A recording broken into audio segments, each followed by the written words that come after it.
Hello, it's Romanosky and Aidan Goss from Calgary, Canada. We're shooting from the Lug Nuts facility, and what we have before us here is a really cool time capsule 1960s car. So what we have is a 1966 Chevy II Nova SS Sport Coupe with the 283 CI engine and an automatic transmission. It is a survivor. It has its original paint. It's unmodified. It's in exceptionally original condition. It's had only 2 long-term owners, and it's been regularly driven and maintained. And for the last, the last 30 years, it's been shown at car shows. So it's had about the most charmed life any car could hope to have. It's stayed out of the rain. It's stayed out of Canadian winters. It is, as much as an original 1966 Chev can be, completely unrusted. The only modifications to it were the substitution of the original 2-speed Power Glide transmission for a more modern mid-80s 4-speed GM transmission. Otherwise, the car is, almost completely stock. The engine's dressed up a little bit, but it presents as a completely original 1966 Chev Nova Super Sport. Okay, so it's a rare car. Of course, they made millions of Chevy IIs, but the 2-door coupe version was a rare version of that, and then the Super Sport trim package was even rarer. All Super Sports were 2-door pillarless coupes. By pillarless, I mean that it doesn't have the B pillar, which would normally go here, and what it does is, of course, you can lower both the windows, and then it becomes a very airy cabin. Not too many cars are pillarless coupes. You need special reinforcements to construct a car like that without the structural member that holds up the roof. So it's a more expensive car to make than the regular 4-door sedans. All Chevy II pillarless coupes have bodies made by Fisher, which was, I believe, a wholly owned subsidiary of General Motors at the time. Okay. So with that, we will go through it with the eye of the preservationist. And so when, and this type of collector would certainly be very interested in engine numbers and date codes and so forth. And we'll go through that, the original documentation, GM correspondence, okay. We will take a very close look at all the exterior trim, chrome, glass, rubber, panel gaps, a good look around the trunk to look for rust. We'll go through the engine, showing you some of the maintenance items that were done. We will jack the car, we'll put the car on the hoist and have a detailed look at the undercarriage, looking for corrosion or damage. We will do a cold start video showing you what comes out of the tailpipe and what the gauges say. We'll listen in the engine bay for noises. We'll take it for a short drive, demonstrating its drivability, the brakes, the steering, etc. What's in the interior, etc. So this will go through all the documentation as well. By the whole end of it, I'm sure we'll use up an hour or more. Like I said, it'll be broken into sections, so if you want to skip around or you don't want to digest the whole thing in one sitting, then it's easy to do when we've got the table of contents, etc. And so this will, and at the end of it all, we will aim to give any prospective purchaser the greatest amount of confidence by really going through this car inside out and go through every square inch of it and give the most amount of confidence to buyers now in the collector world who, buy cars sight unseen.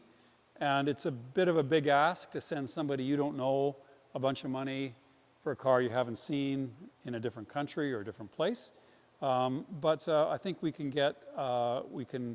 do as thorough a job on the presentation as possible and give people that confidence to bid on the car. Okay, so with that, let's go to the individual sections. What makes this car special is that it's the Nova Sport Coupe, is that it's the Super Sport trim, and it is a V8, a 283 CI V8, and that would be the same one in the Corvette. Okay, so it's got all that going for it. But what makes it truly special is the patina, long-term ownership records, provenance, and the original unmolested condition of the car. So you can see the patina. It's almost like every single part of it just has the slightest bit of wear without any major damage or any major problems. But every part of the car just shows that it's been used and that it is almost 60 years old. So this is and a 60-year-old Chevy II. These cars were used up by 100,000 miles and thrown away and crushed, within 10 years of them being built, for the, vast majority. So the number of super sport pillarless coupes that were built was relatively rare, but the amount that survived in the original condition with the original paint is extraordinarily rare. I mean, if you wanted a car like this and you missed the opportunity to buy this one, I don't know when the next one like this would come up, if it would ever come up. I mean, most of these cars have been, crushed. The ones that have been saved have been restored. Most of those would have had significant, sort of invasive surgery for, rust and so forth. And then most of them would have been heavily modified, because the more popular thing to do with a Nova SS is to, put a different engine in it and bigger tires and sort of hop it up, etc. So to find this in its original condition, with original parts, with its original paint, and looking like this artifact from 1966, which is really what it is. This is I mean, it's a car, and it will give you some enjoyment driving around and going to shows and so forth. But for a collector, this is what we refer to as a historical artifact. This is the way the car would have appeared in the mid to late 60s. I mean, perhaps when it was 5 or 10 years old, and I mean, this car is about 60,000 miles on it, so it would have had the honest wear for that time. And this is what you would have expected to see on the streets in maybe the mid 70s. Okay, so when you bring it back and you put it on today's roads, I mean, it is a really special thing. And there would be no way that you would ever want to restore this car or change this car, because it really is a unicorn. There just aren't any like this anymore. And so it is a really special car and a really special opportunity. It was sold in Weyburn, Saskatchewan. It was held with the original family until 1985, mid-80s or so on. It was bought by my client in this condition. He did some mechanical work to it. The heads were rebuilt. He changed out the Powerglide 2-speed automatic for a dimensionally similar mid-80s GM 4-speed automatic that you cannot tell that the 4-speed is in the car until you drive it, and that makes the car drive a whole lot nicer, yet takes nothing away from the car. And the original he still has, so it goes with the car. Nobody would ever put that back in, but it goes with the car. We have it documented in every way with every bit of relevant literature and build sheets and data cards and so on, correspondence with GM.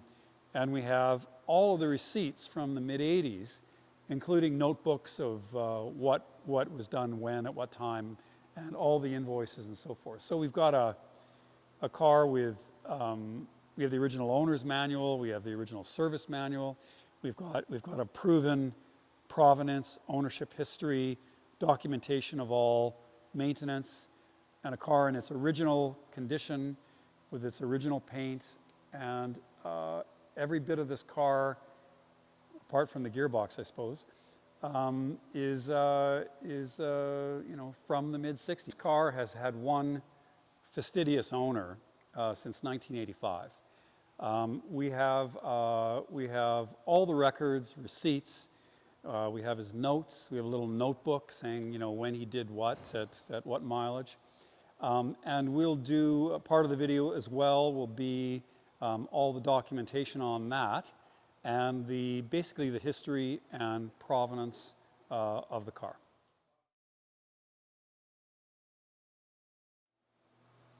Okay, so let's start with the exterior. Probably the most important thing, to me anyway, would be panel gaps, door fit, how well does the hood close, the trunk close, the doors close, any evidence that body panels have been taken off and put back on, substituted for other body panels that might not fit, all of those kinds of things. So let's just go and we'll start with panel gaps. Realizing that, you know, this is 1960s America in terms of production tolerances isn't the same as current Japanese standards or whatever. But anyway, we've got consistent gaps on the hood. It's not different right to left. And, you know, there's a bit of mismatching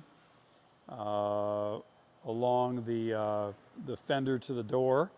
But I believe, and having seen lots of original American cars, this is normal. Let's get a look at this gap here.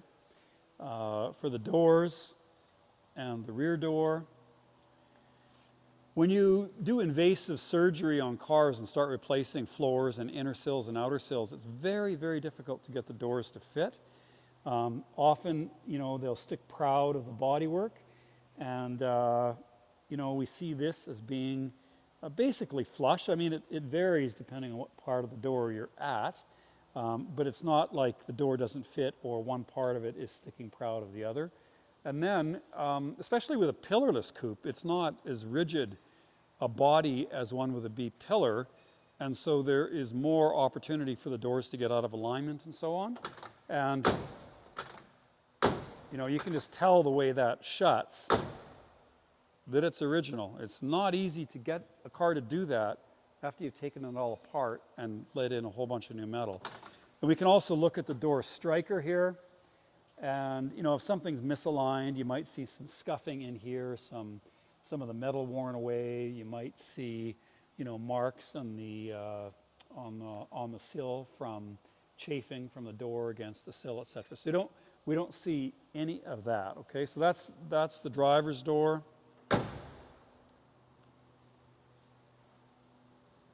And we can have a look at the passenger door if we unlock it. Okay, so again, it shifts beautifully. And we look again at the door striker. And we don't see any sort of chafed metal there. We can see a little bit of abrasion at the top here. And, well, just evidence that, you know, I mean, that's just rubber from the seal there. Okay, so all of that is beautiful. And again, Very, very difficult to get on a restored car. Now, something else we could get is the bottom of the doors. That is also an area that a lot of people like to see. So we can get right down and get the bottom of the doors, which look great. I mean, even the fasteners, you can like get that screw there. I mean, even those fasteners aren't rusty, which is really quite amazing. Let's check the other door.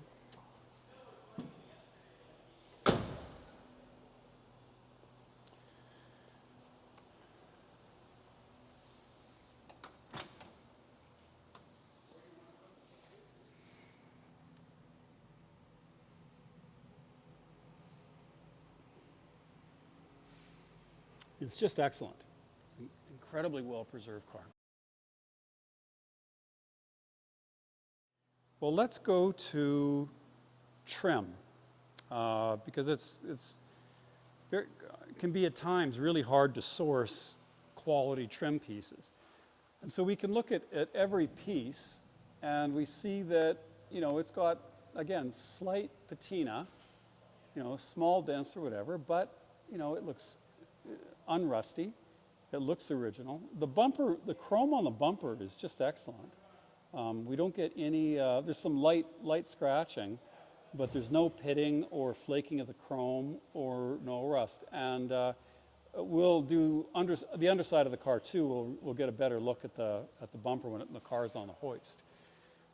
We have these trim pieces, and we have some slight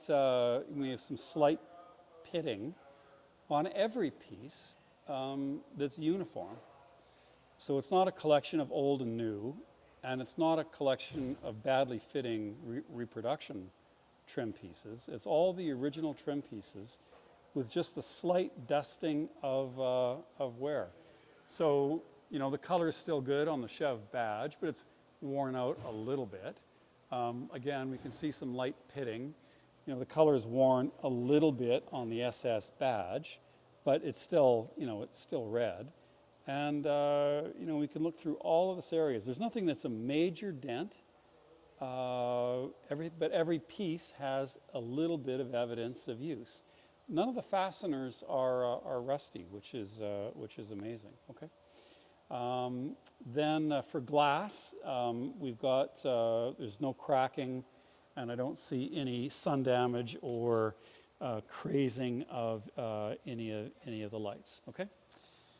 So moving around the side of the car, we look to have the original wiper arms and the original, brushed, brushed steel. Oftentimes you try to buy the replacements and they're just black or they just don't look right. So these are original to the car. The windscreen trim and sealing. First of all, it's not cracked, and I don't see any rust that is bubbling on the underside of the seal, because that can happen. The seal dries out, starts to crack, water gets in there, and then you start getting these little rust bubbles, which means that there's a lot more serious rust underneath it. And I don't see any of that on this car at all. I mean, we see that on 10-year-old Mercedes, including one that I have. But not on this car. And that's the difference between it just being garaged its whole life and sitting outside. Okay, so let's move on to the trim. Again, it's very difficult to get this stuff to fit properly. When you replace it, it looks easy, but it definitely isn't. And it's really tough to get, it to all line up and so on. And this is all factory. I guess we look at it from the top, we can see the trim is a little bit out of place here, but the door isn't. And I'm sure that's just the way they built these cars. Going around the back, and again, I don't see any evidence of rust. I guess we see a little bit of paint scraped off here and at the back. And some subtle dents in the rear screen. Gas cap.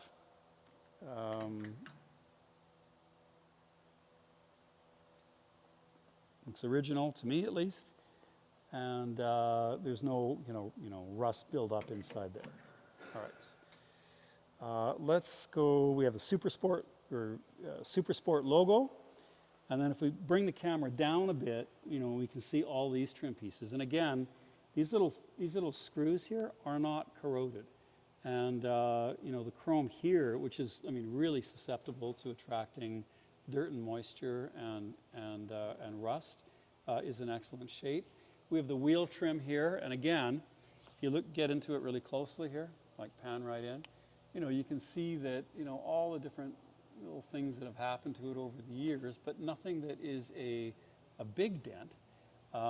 Just a whole bunch of basically patina, and critically, like in here, you can still unscrew that. It's not rusted in. So even the fasteners are unrusty.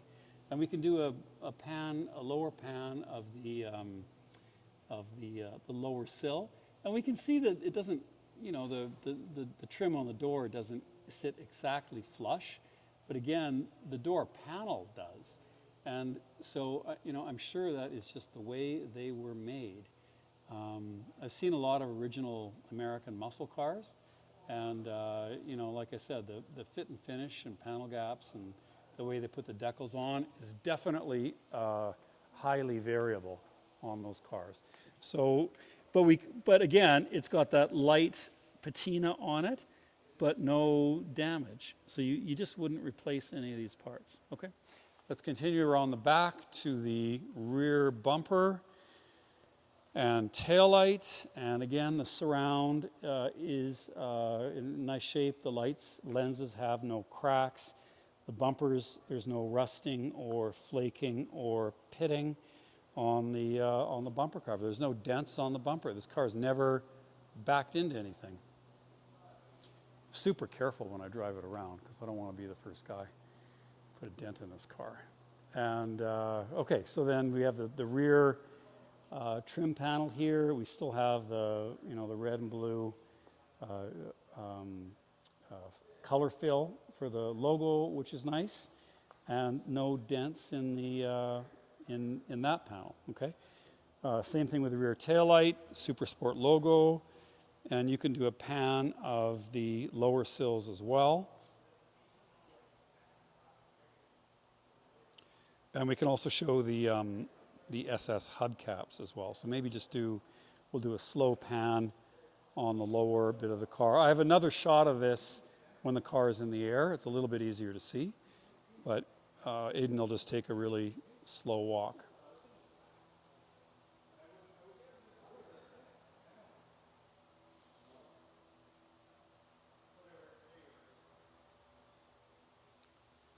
Okay, we've got a manual aerial.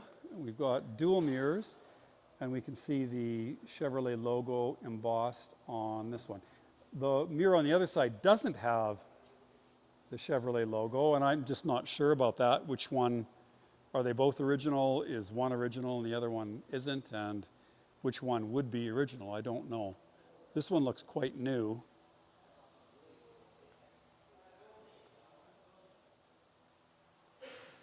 And it's actually the one without the logo that looks like it is original, but I don't know that for sure. I'm sure some of the Chevy Nova guys will add in their comments what is an original mirror and what isn't, but that's what's on the car. And we can see the manual aerial, and maybe we'll get the hubcaps on the other two sides, or on the other side of the car.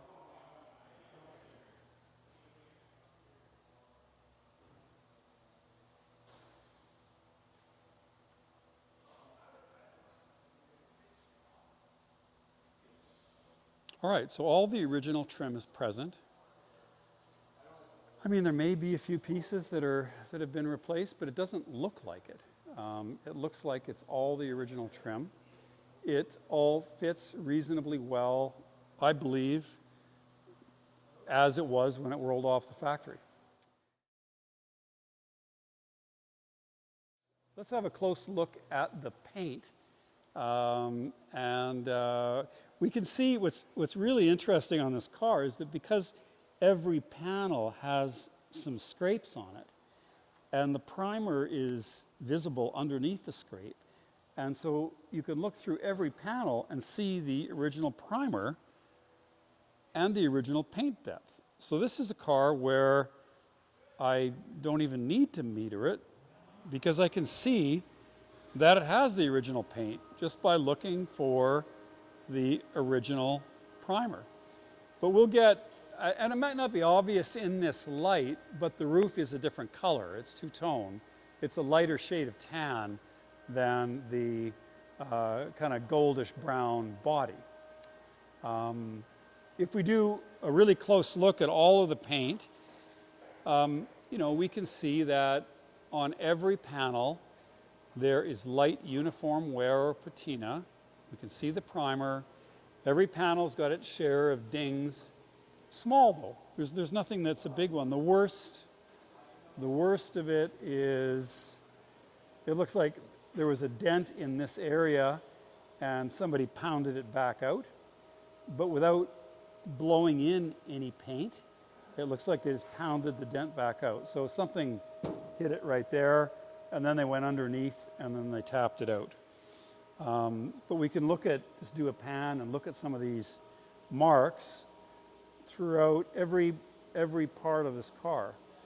Now, if this was left out in the rain or the elements, that would quickly turn to rust. It just has never been left outside. And we've got a scrape along the rear quarter, and that's pushed in the sheet metal a little bit, and we can see that it also hit the window wheel trim there. Okay, so there's that, and other than that, every panel is undented. But again, it just shows uniform wear throughout. Let's just verify that all with the paint meter, and we'll start here and go around the car. So, new factory paint is usually between 100 and 200 micrometers. A micrometer being 1/1000th of a millimeter. So 100 micrometers is 1/10 of a millimeter. And new car paint's usually between 100 and 200 micrometers. Okay, so here we go. If you polish it a lot, you can get beneath 100. So 87.1, 163, 120.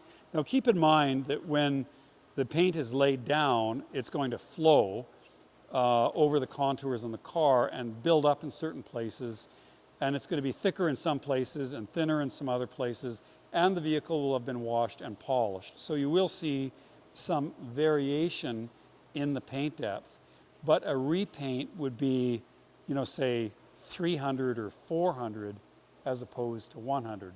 So we're looking for that type of variance, not the difference between 126 over here and 112 over here and 97 over here. Okay, so that's just the way the paint's laid down and polishing.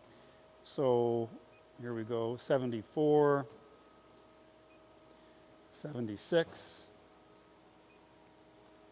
96, 126, 104, 103, 95, 96, 121, 119, 128, 89,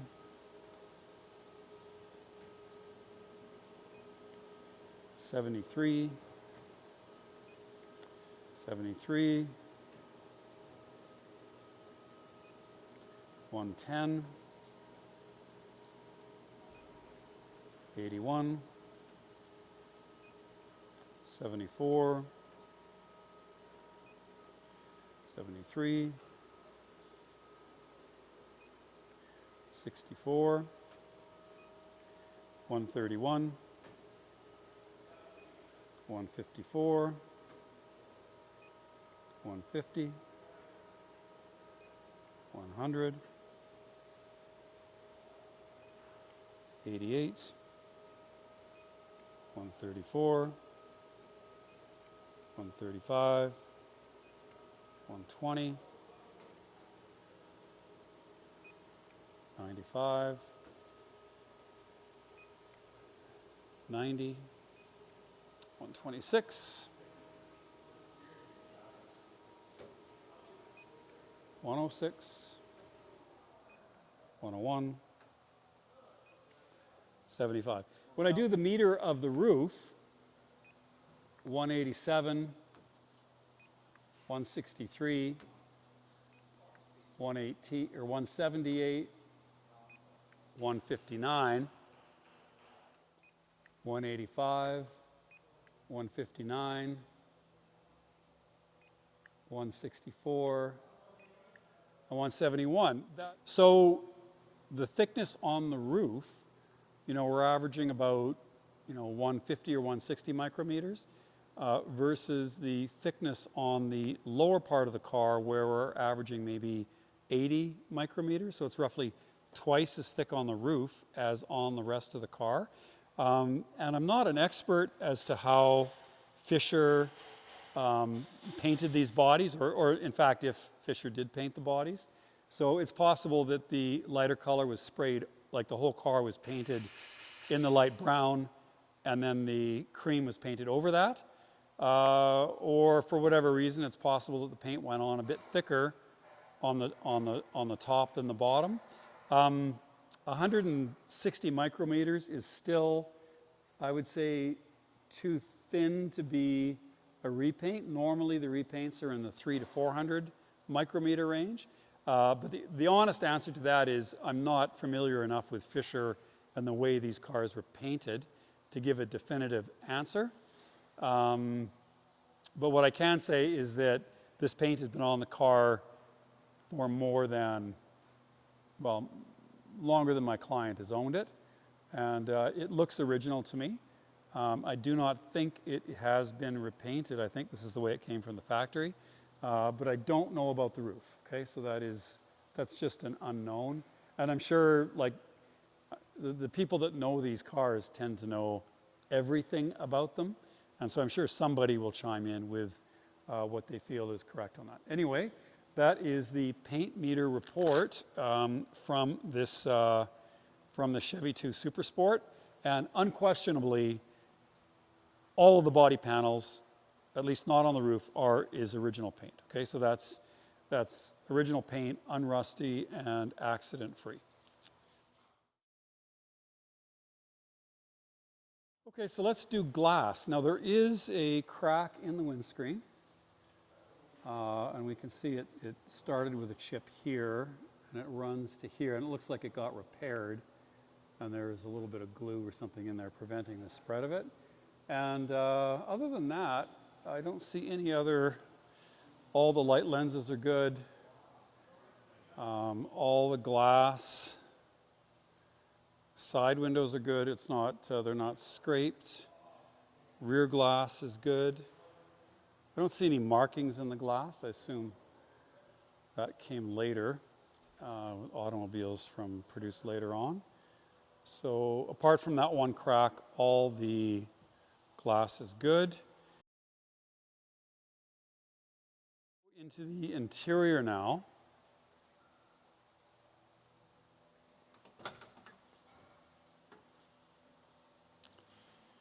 And what are we looking for? Well, we'll look at the door cards, the trim on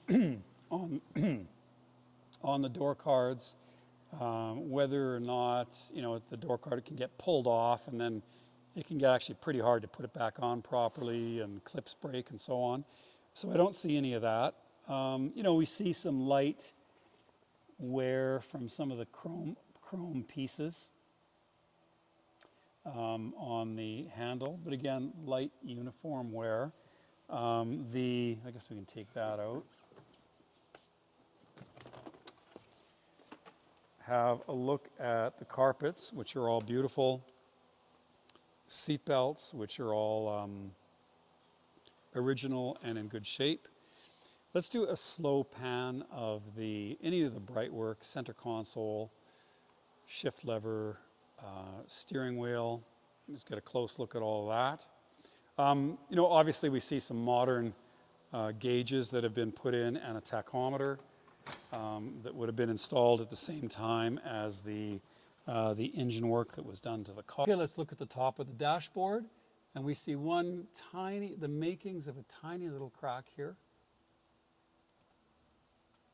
And that's early enough that you can stop that, which probably should be done. Okay, so we got a little bit of a crack starting in the dash, and the rest of the dash is perfect, so we'll zero in on that. And let's get a close-up of some of the badging and trim on the center console, shift lever, the radio plate. Steering wheel is uncracked, and that is very unusual. Let's have a look at that. I mean, normally you'd expect hairline cracks on oh, you can see one? Okay, so get a close-up of that. But, I mean, normally the steering wheels need to be restored long before now. And then we'll get a close-up of the mileage, which is, what is that, 62,686 miles. No indication that odometer has been tampered with at all. We believe that to be original miles. We have all the service invoices to back that up.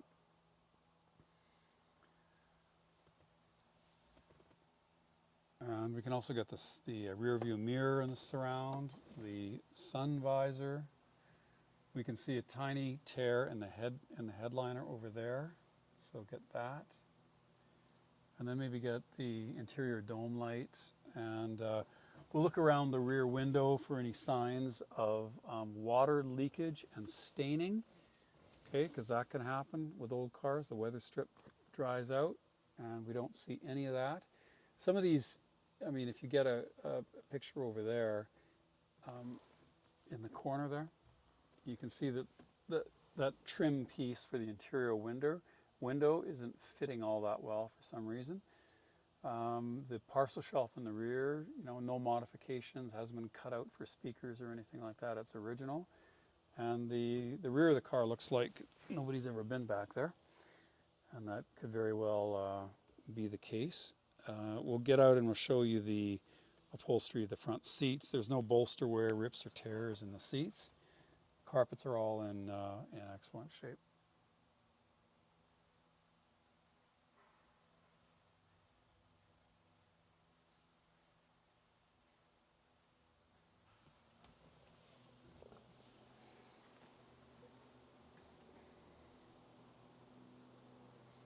Okay, so we'll do get a slow pan of the seats and the seat back. I'll do that as well. And we'll go to the passenger seat.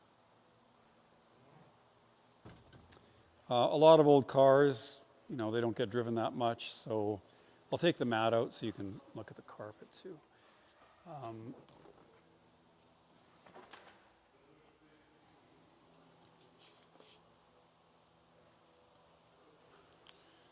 Do a slow pan of the front and rear carpet.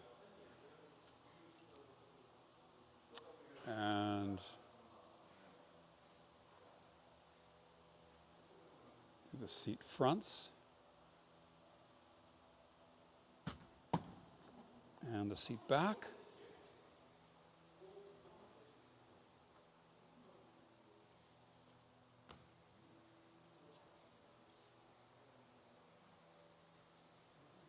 It's pretty clean.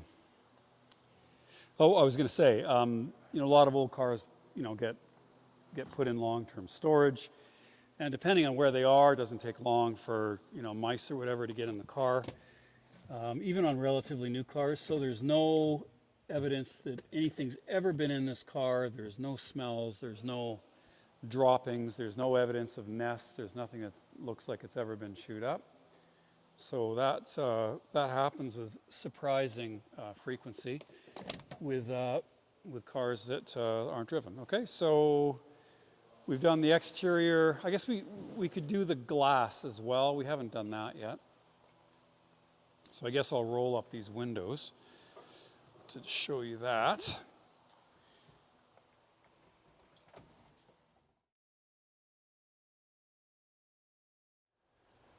And again, if the trunk's been replaced or the car's been apart, it's really tough to get it to sit well. Oftentimes, you know, the trunk will sit proud or sort of shallow of the outstanding bodywork, and we don't see that at all. And we see the gap being good around. Okay, so let's open the trunk. All the locks work. There are 2 sets of keys. All right, so, I mean, the main thing looking in the trunk is that, you know, you can get water leaks, like the seal will give up and then the car will sit outside and then water will leak and pool in the trunk and you'll get a rust hole in it. So the trunk floor is, you know, just about on any car, you know, a place where the rust starts. We can look at that with original paint. It's never been cut out. We even have like the original grommets there. Well, I don't know if it's original grommet, but the correct grommet in the right place. I don't see any. If we can get in here and look in the sides, maybe just give me a light here. Okay, let's get a really good look around here. Inside and out, you can do a slow pan. Look at all sort of the captive bolts and that, and if you can get in there, you know, that's where you'd see the rust. Okay, and it's in remarkably well preserved. Okay, so we can get in here. Get right in the corners. So I mean, all you see is the primer.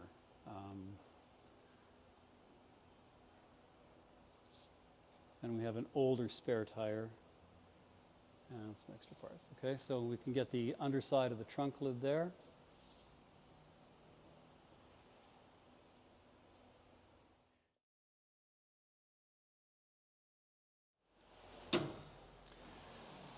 Okay, so we can see that obviously there's been some work done in the engine bay.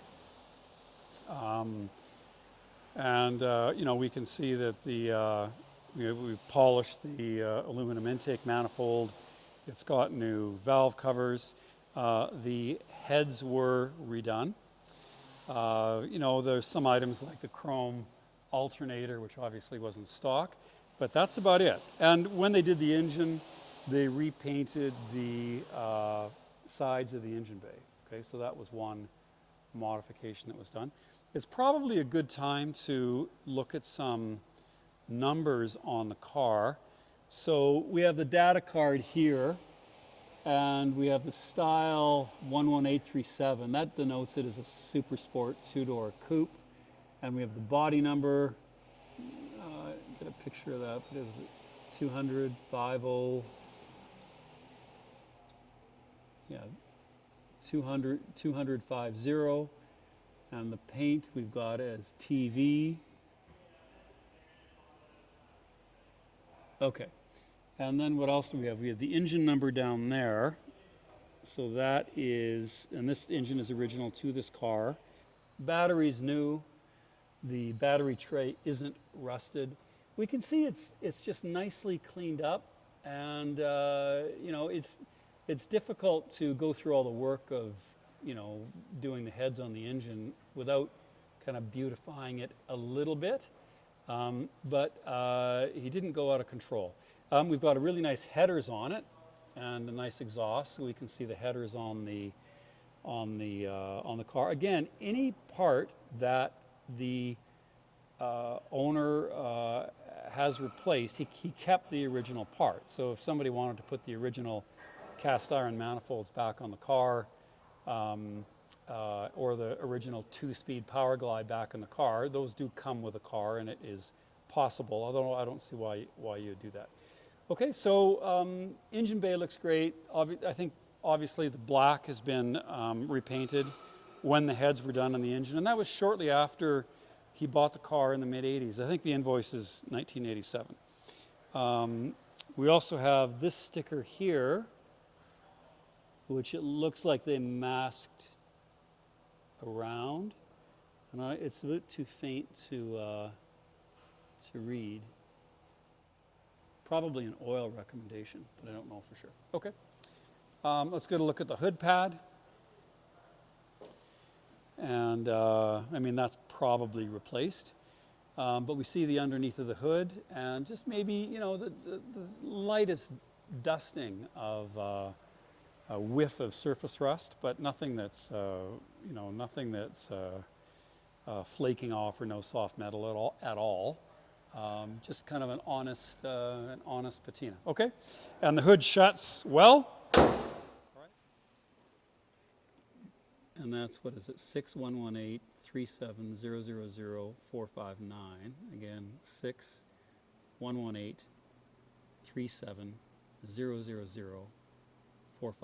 Okay. 77640-954. 77640-954. Okay. Now, so those are the original plates, and if we just want to go back in there again, and those are the original rivets, okay? They're not, sometimes you see these drilled out and replaced by screws or whatever. Okay, might as well get this badge too, showing the body made by Fisher, which I believe I think probably all Chevy IIs were made by Fisher, which I think was a GM-owned subsidiary. Okay. Okay, so I guess the first thing I'll disclose is there are a couple of puddles of oil, and it looks like one of ATF on the ground. The car has been sitting for several days, okay? So we'll disclose that.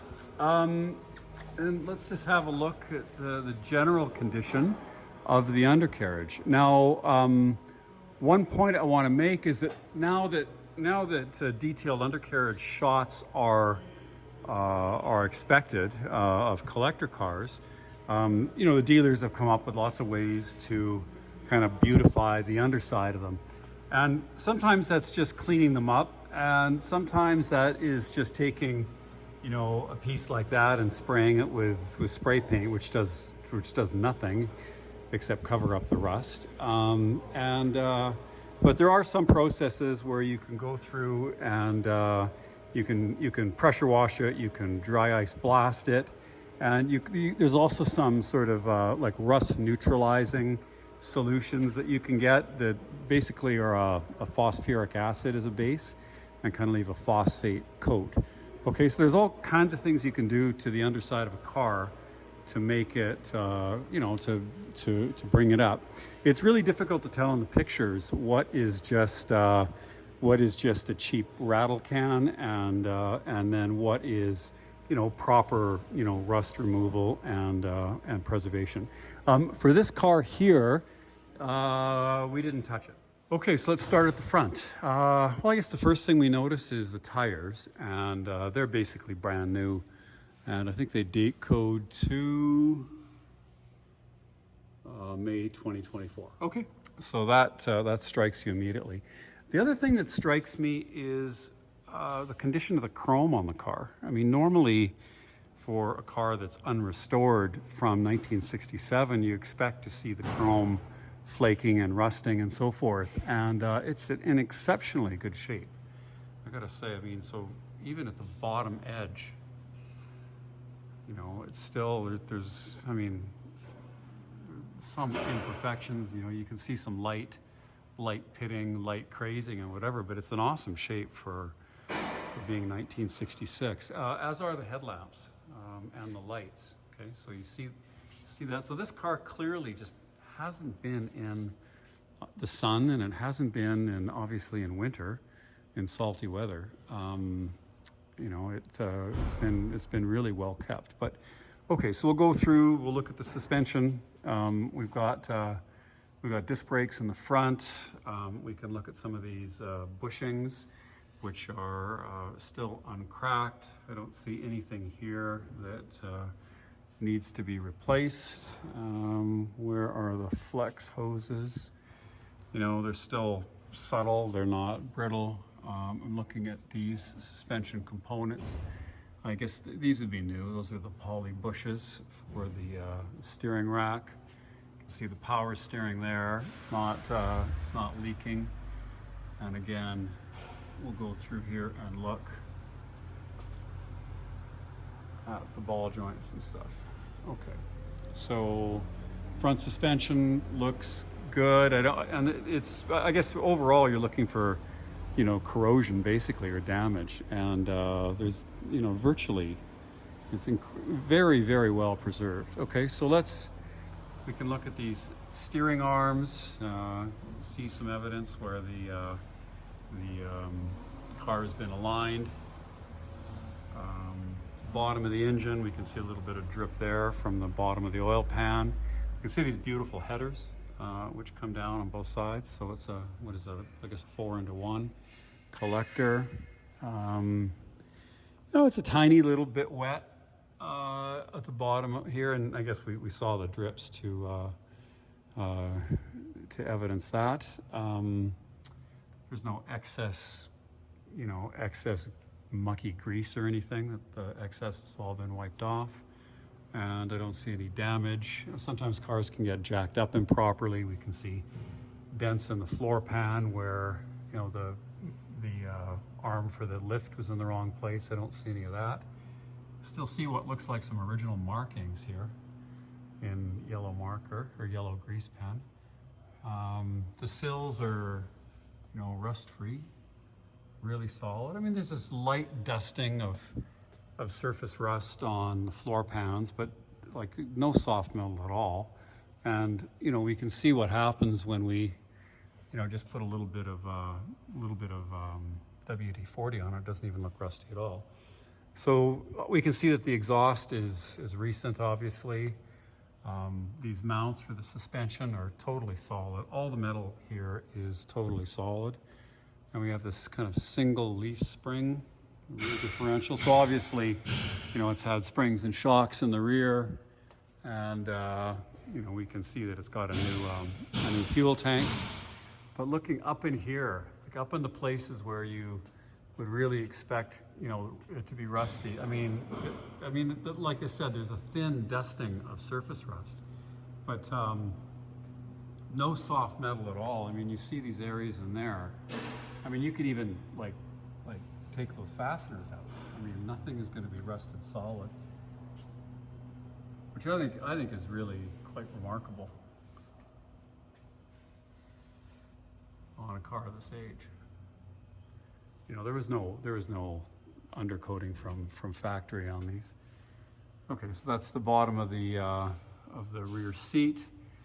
Again, we can see the buffer for the live axle in the rear, and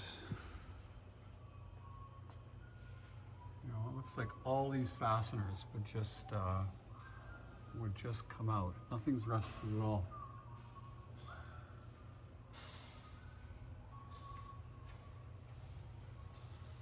Just run the camera along the passenger sill, get a look at it.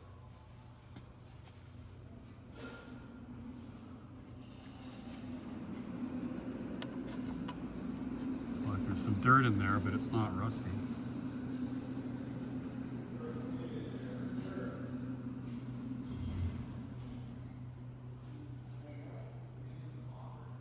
And then these frame rails are undamaged.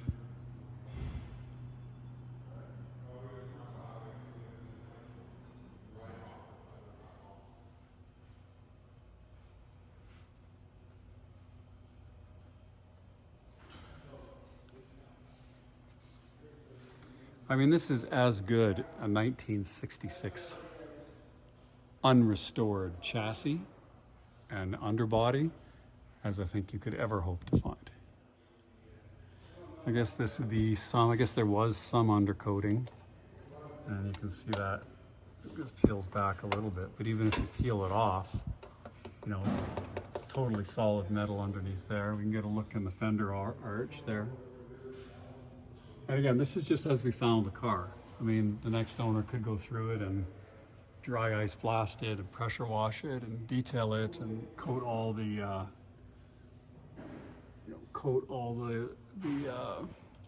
the frame rails, etc. But it looks like a totally dry car. Very unusual for a Saskatchewan, Alberta car. Most of these would have been driven in the winter and in the salt, and then just be totally rusted away, even within 5 or 10 years. I remember actually my uncle had a Nova, and yeah, the body just dissolved on that car in Saskatoon. So this is just, it's just obvious that it's always been garage, because we don't see any of the fading or delaminating of the paint. And it's basically, you can tell it's only been driven in nice weather, probably not even in rain, to keep the chassis this clean. Okay. Let's give you a slow pan front to back.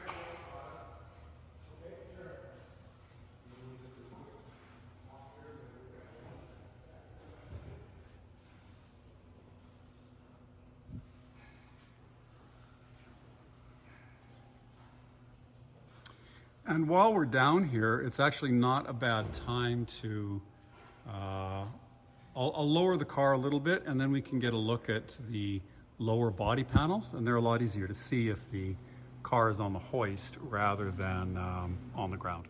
So I love it in that every panel just has this sense of kind of light, even patina.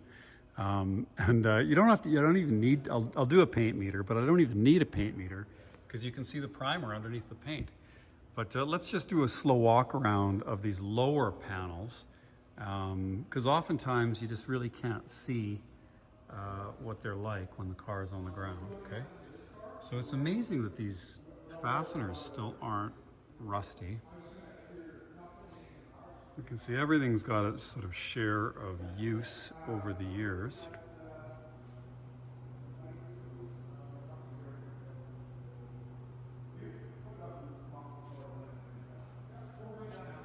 But even on cars that are 20 years newer, we see a lot more corrosion on the underside.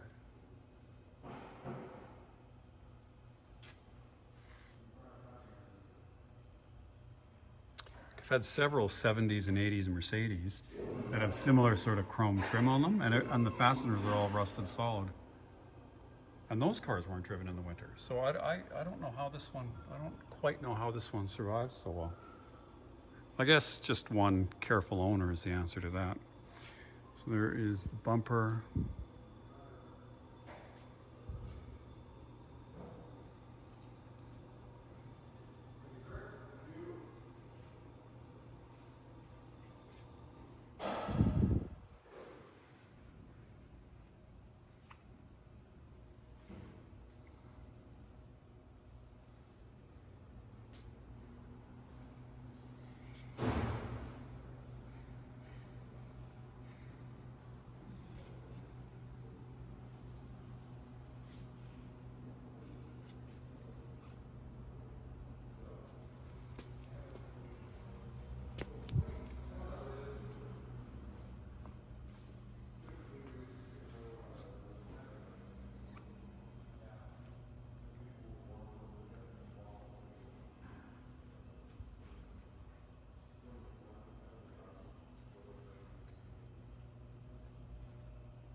There's a bit of a gap here.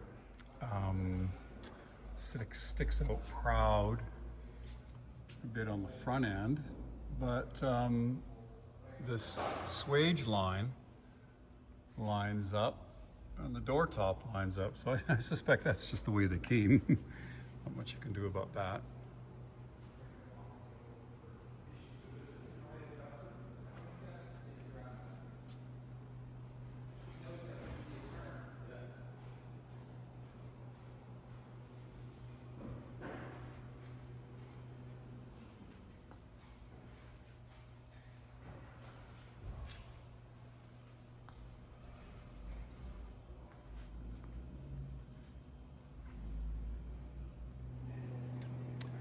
Okay, well, I hope that was illustrative. You know, the car certainly is a remarkable survivor, and the underside for the year is really in quite amazing condition. Like I said, never touched, never restored, never taken apart. It just shows kind of even patina and gentle use, basically, throughout its life.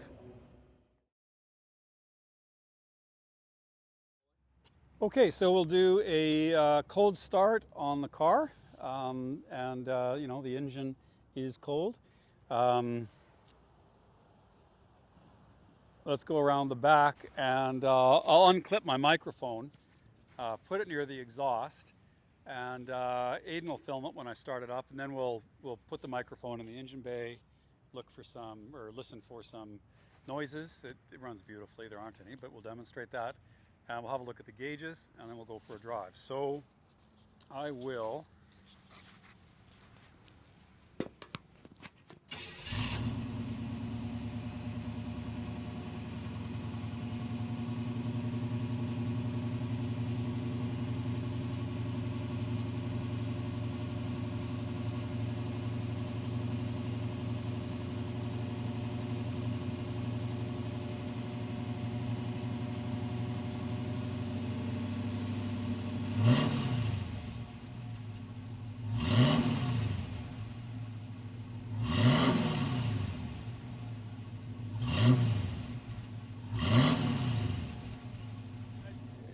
and it always starts like that, and I've had the car for about a week now, and it fires just on the button and settles down to an idle immediately. And so we'll just put this microphone in different places around the engine and have a listen.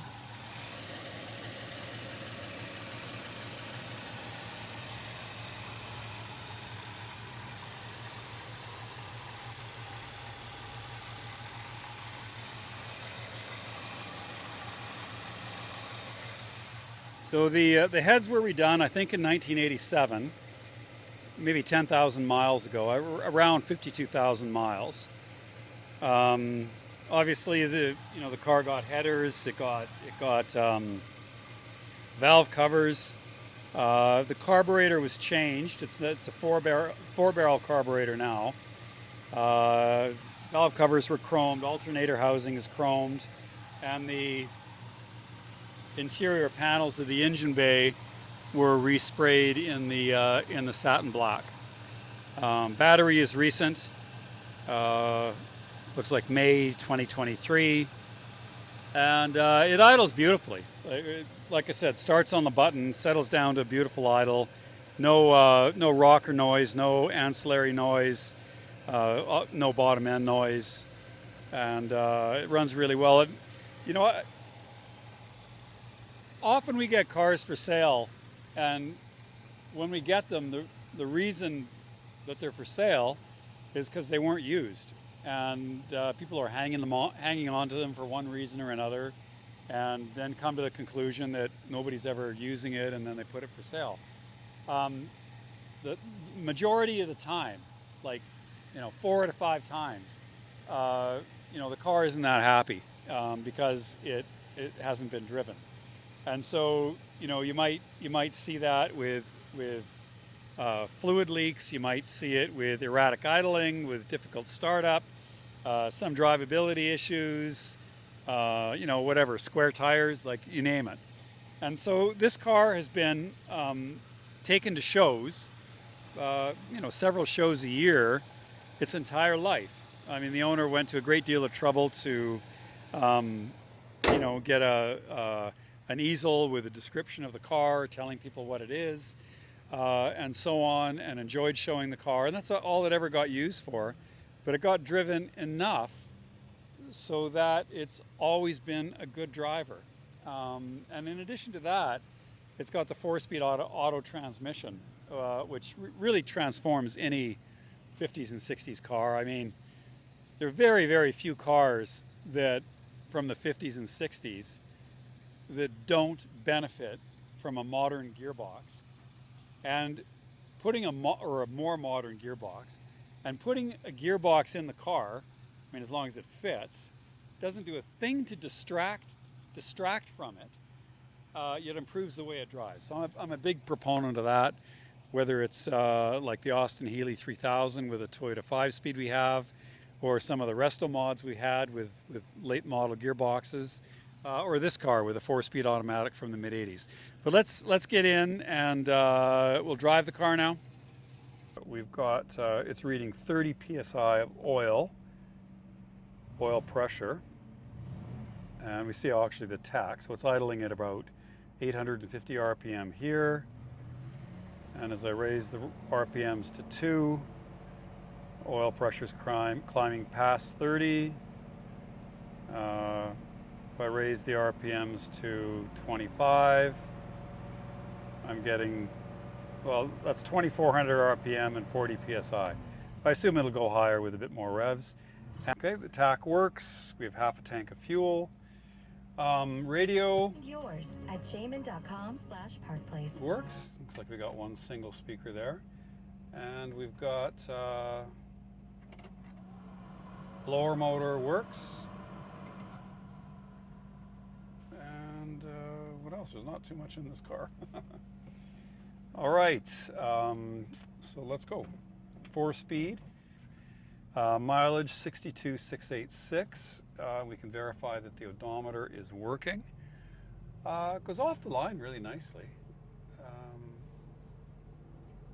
Steering is, I don't see any abnormal play in the steering. Now the first bit of this little loop that we do is some pretty rough roads. We have power steering, but we don't have power brakes. So the brakes take a little bit of a shove, which you get used to pretty quick. Signal lights work. Okay, here we go. Well, it's got lots of power. Same engine as the C1 Corvette we just had in. These roads are really bad. There's big dips and so on, so the car handles those good. I don't hear any clunks from the suspension.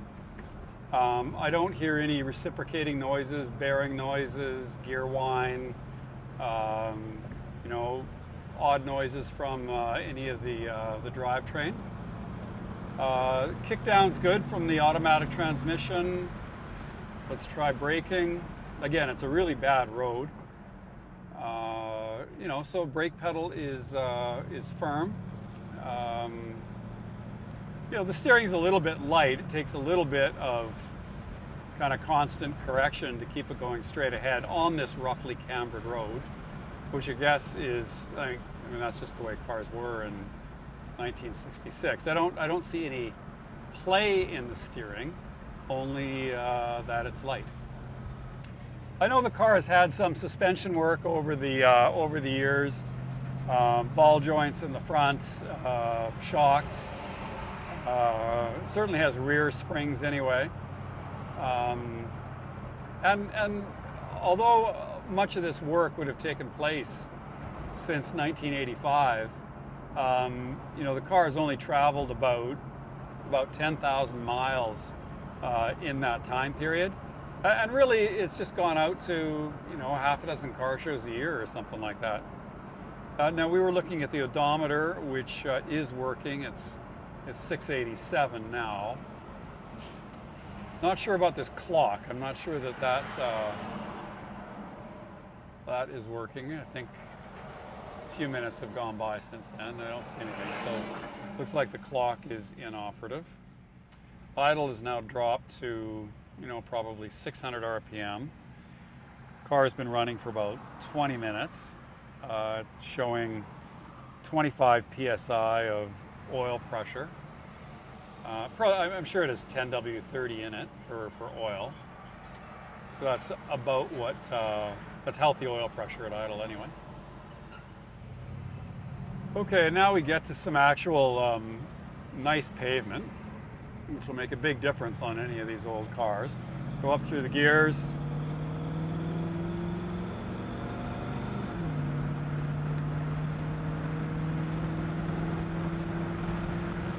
It's 100 kilometers an hour into top gear, and car doesn't move around, you know, on a smooth road anyway. And you hear a nice burble from the 283 engine and the headers. I better slow down, somebody's getting pulled over.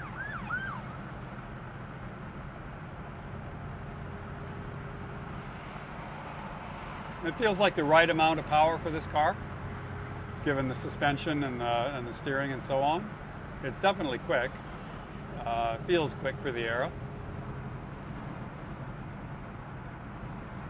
I haven't driven a 2-speed power glide before, but I'm sure it's a misery. Okay, well, this is a really nice drive. I hadn't driven the car before, and so what are the conclusions here? Well, it's an artifact from the late 60s or early 70s, built in 1966 with, it feels like it's got 5 or 10 years of light patina on it, and so it's a real time capsule car. So that's just kind of fun and cool. It's a neat car on its own. The 2-door pillarless coupe, in these light colors and so on, like it's just I don't know, it's just a nice place to be in, and we've gone on like a nice tour. So it's a very pleasant machine in terms of the the overall ambience of the cabin. And then, it's got the 283, V8 with the headers and so on. It makes a nice V8 burble, but it's not obnoxious. And, the 4-speed automatic gearbox from the mid-80s gives it good drivability. The suspension's tight.